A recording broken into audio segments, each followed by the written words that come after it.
پر جل جائیں گے اگر بال برابر بھی آگے گیا. اور اس سے بلند جملہ میرے کشکول میں کہ جبرائیل اگر تیرے بال اور پر جل جاتے کیا یہ وہ والا نبی نہیں کہ جس کے نواسے نے فطرس کو بال اور پر دے دیے تھے. کہنے کو جملے ہوتے ہیں. میں نے پھر ہاتھوں کو جوڑا. اے سید الملائکہ، اے امین وحی، اے نبی کے قلب پہ قرآن اتارنے والے، اب تک تو نبی کے ساتھ آیا، نہ بال جلے نہ پر جلے، آخر اس ایک قدم میں ہے کیا؟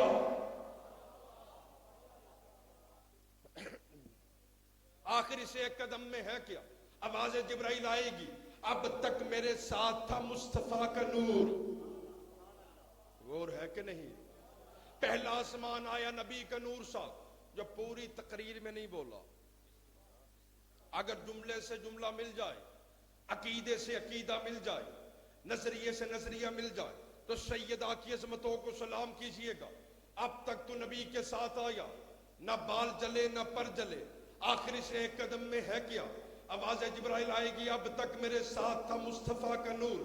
پہلا آسمان آیا نبی کا نور ساتھ، دوسرا آسمان آیا نبی کا نور ساتھ، تیسرا آسمان آیا نبی کا نور ساتھ، چوتھا آسمان آیا نبی کا نور ساتھ، پانچواں آسمان آیا نبی کا نور ساتھ، چھٹا آسمان آیا نبی کا نور ساتھ، ساتواں آسمان آیا نبی کا نور ساتھ. سدرۃ المنتہا گئی، میں رک گیا کیونکہ میں اپنی حیثیت کو جانتا تھا، نبی اپنے مقام کو جانتا تھا، کیونکہ اب تک میرے ساتھ تھا مصطفیٰ کا نور. اگر آگے بڑھتا تو جلایا جاتا، کیونکہ اس سے آگے تھا فاطمہ کا نور.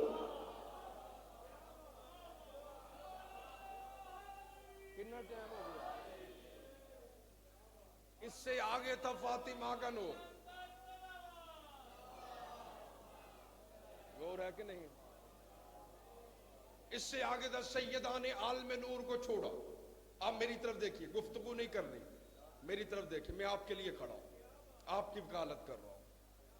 اب تک میرے ساتھ تھا مصطفیٰ کا نور، عالم نور کو چھوڑا، زمین پہ اترنا شروع کیا.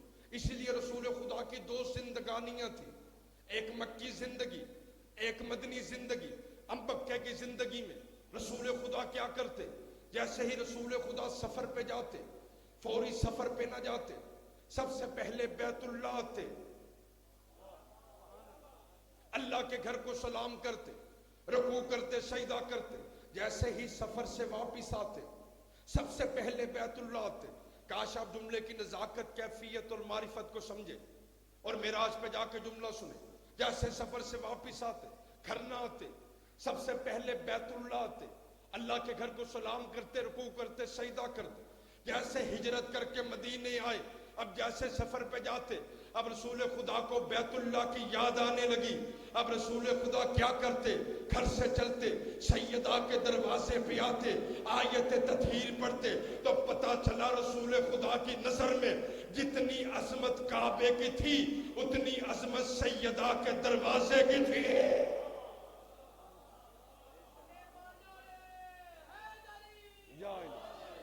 جتنی عظمت کعبے کی تھی اتنی ہی عظمت سیدہ کے دروازے کی تھی. چلی آنے کا مقصد پورا ہو جائے. سیدہ نے عالم نور کو چھوڑا، زمین پہ اترنا شروع کیا. خدا کی قسم میں اکثر ممبروں پہ کہا کرتا ہوں، ان کے دروازے کے فقیر سمجھ میں نہیں آتے، ان کی کنیزیں سمجھ میں نہیں آتی. جناب فضہ عقل میں نہیں آتی. ہم نے ممبروں پہ یہی سنا کہ فضہ حسنین کو پالتی تھی. جملہ ہدیہ کرنے لگا، فضہ حسنین کو پالتی تھی. خدا کی قسم فضہ ان بچوں کو پالتی تھی جو توحید کو سنبھالتے تھے. چلے آپ کی محبت کو دیکھ کے جملہ ہدیہ کرتا ہوں. اسی لیے ابو طالب کے ایمان پہ بحث کی گئی، سلمان محمدی کے ایمان پہ بحث کی گئی، 9 درجے کا 10 درجے کا. ابو ذر کے ایمان پہ بحث کی گئی، لیکن کتابوں میں یہ نہیں ملتا کہ کسی نے فضہ کے ایمان پہ بحث کی ہو.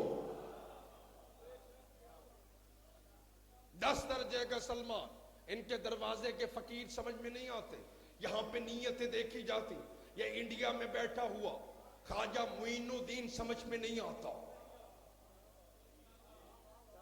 اور یہ واقعہ نسلوں میں سفر کرنا چاہیے. یہ اجمیر کی سرزمین پہ آ کر بیٹھ گیا. بادشاہ پریشان ہو گیا, یہ کون آ کر بیٹھ گیا؟ کہ زمین اللہ کی تیری نہیں, تو نہیں رہے گا زمین رہے گی. اس نے خواجہ پہ پانی بند کر دیا. اب جملے کی نزاکت اور کیفیت دیکھیے گا. اس نے خواجہ پہ پانی بند کر دیا. خواجہ سمجھ گیا کہ ان کا حسب نسب کہاں سے ملتا ہے. تائید کرو میری بات کی, کیونکہ جب ظلم طغیانی پہ آتا ہے پانی بند کر دیا جاتا ہے. اپنے شاگرد کو بھیجا, کتنے تالاب پہ قبضہ, کا پورے تالاب پہ قبضہ, کہ یہ وضو کا لوٹا لے جا. خواجہ بھی نماز پڑھتے تھے, اور جب مولا کائنات وضو کے لیے بیٹھتے اتنا گریہ فرماتے زمین تر ہو جاتی. چاہنے والے پوچھتے مولا یہ کیا عالم ہے؟ کہ اس کا یہ عالم کیوں نہ ہو جو اللہ کے دربار میں جا رہا ہو. کہ کتنے تالاب پہ قبضہ؟ کہ پورے تالاب پہ قبضہ. کہ یہ وضو کا لوٹا لے جا اور تالاب کے قریب جانا اور کہنا اے تالاب تجھے خواجہ نے بلایا ہے.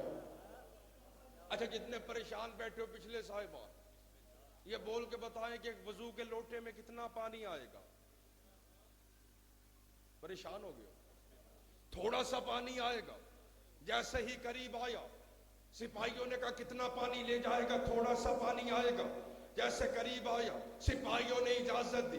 تاریخ کے جملے خواجہ کا نام لیا, پورا تالاب سمٹ کے ایک وضو کے لوٹے میں آ گیا.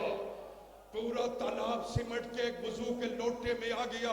پہرے داروں نے جا کے خبر دی کہ تو پانی بند کرنا چاہتا تھا. وہ پورا تالاب اٹھا کے لے گیا. کہ کس میں لے گیا؟ کہ ایک وضو کے لوٹے میں. کہ یہاں سے چلو, ہماری حکومت کو خطرہ, ہماری حکومت کو خطرہ. حکومت وہاں سے چلی گئی. اب خواجہ کے مرید خواجہ کے دروازے پہ آئے. کسی نے کہہ دیا بادشاہ, کسی نے کہہ دیا شاہ, کسی نے کہہ دیا خواجہ. خواجہ نے کہا اس کا بندوبست بھی میں کر کے جاؤں گا کہ جب لوگ حاجتوں کے صحیفے لے کے میرے دروازے پہ آئیں گے, میرے دروازے کے ماتھے پہ لکھا ہوگا کہ شاہ اسد حسین. کی مسئلہ ہے؟ مہربانی کرو, ختم ہو گیا 8 منٹ. میرے دروازے کے ماتھے پہ لکھا ہوگا شاہ اسد حسین. یہ بات بھی ذاکرین کو پریشان کرے گا, اسے ٹھیک کرے آپ.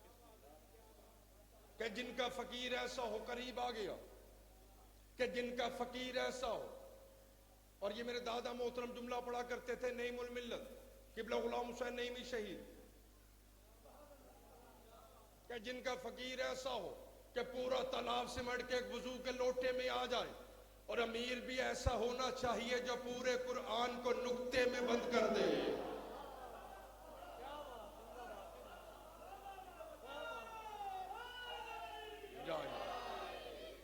آل محمد کے دروازے پہ آنے والے فقیر سمجھ میں نہیں آتے, کیونکہ اذان کا وقت قریب ہے. جب فقیر سمجھ میں نہیں آتے, جناب امیر کیسے سمجھ میں آئیں گے؟ ان کی کنیزیں سمجھ میں نہیں آتی. آل محمد کے دروازے پہ ایمان کو ایمان سے ملایا جاتا. یہاں پہ قبیلے نہیں دیکھے جاتے, برادریاں نہیں دیکھی جاتی.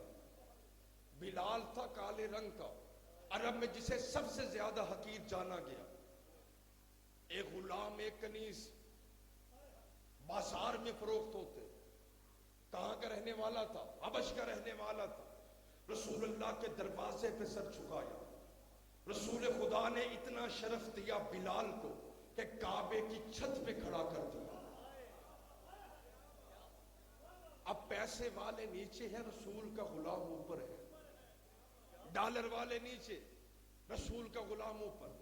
اور جناب فضہ نے جناب سیدہ کے دروازے پہ سر جھکایا. جناب سیدہ نے اتنا کرم کیا کہ فضہ کو قرآن کے سوروں میں کھڑا کر دیا.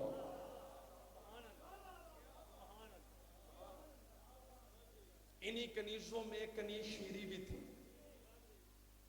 یہ بی بی شہر بانو کی کنیز تھی. ایک دن مولا حسین بی بی شہر بانو سے کہنے لگے, شہر بانو تیری یہ کنیز بڑی عبادت گزار ہے, بڑی پرہیزگار ہے, بی بی شہر بانو شیدی کے پاس آئی کہ جس کی تعریف میرے مولا کر دے میں اسے اپنی کنیزی میں نہ رکھوں گی، آج کے بعد تو آزاد ہے۔ قدموں میں گر گئی، بی بی میں آپ کے دروازے کے علاوہ کوئی دروازہ دیکھنا نہیں چاہتی، مصائب کا پہاڑ آئے گا۔ اسی دوران آل محمد کا چاہنے والا حارث، یہ چاہنے والا تھا، مولا حسین کو سلام کے لیے آیا۔ جیسے جانے لگا مولا شیری کے پاس آئے کہ شیری اگر اجازت دے تیری شادی میں حارث سے کروا دوں۔ کہ مولا جیسے آپ کی مرضی۔ کہ شیری یہ بتا حق مہر میں کیا لے گی؟ کہ مولا جسے آپ کے دروازے کی غلامی مل جائے اسے حق مہر میں کیا چاہیے؟ کہ شیری پھر بھی کچھ ہونا چاہیے۔ کہ مولا حارث سے کہہ دیجئے گا سال میں ایک مرتبہ آپ کے دروازے کی زیارت کرتی رہو۔ عزادار مولا نے شیری کی شادی حارث سے کروا دی۔ یہ کوفہ کے باہر ایک پہاڑ پہ رہنے لگی۔ سال کے بعد آتی، مولا کو سلام کرتی چلی جاتی۔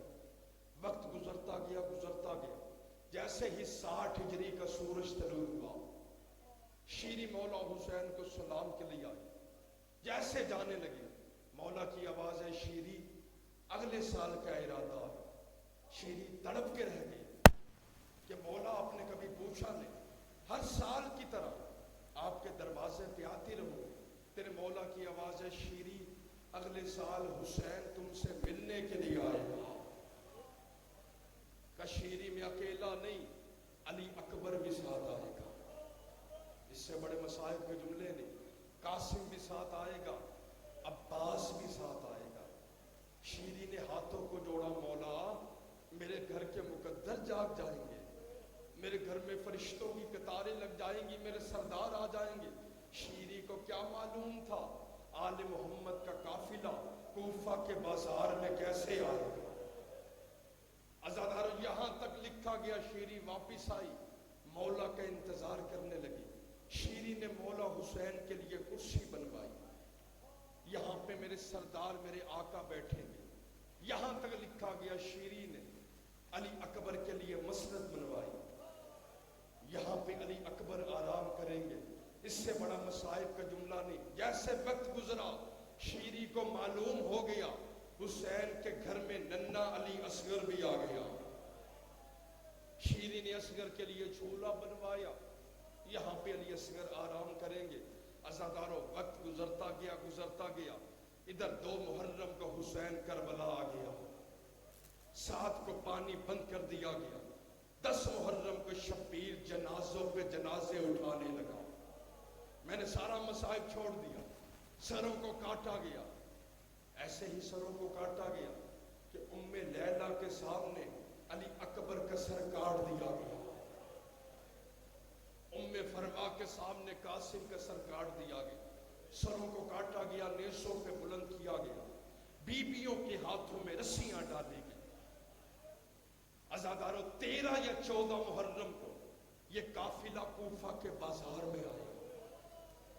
بازار میں شور اٹھا، بازار میں شادیانے بجے، بازار میں گونج اٹھی۔ شیری نے حارث سے پوچھا حارث یہ بازار میں شور کیسا، یہ بازار میں شادیانے کیسے؟ کہ انہیں معلوم تو نہیں ہو گیا میرے مولا آنے والے ہیں۔ حارث بازار میں جا کے دیکھ کیا۔ عزادارو جیسے حارث بازار گیا ویسے ہی واپس آ گیا۔ کہ شیری قیامت کا منظر تھا، مولا تو نہیں آئے، کچھ کٹے ہوئے سر بندھی ہوئی بیویاں دیکھ آیا۔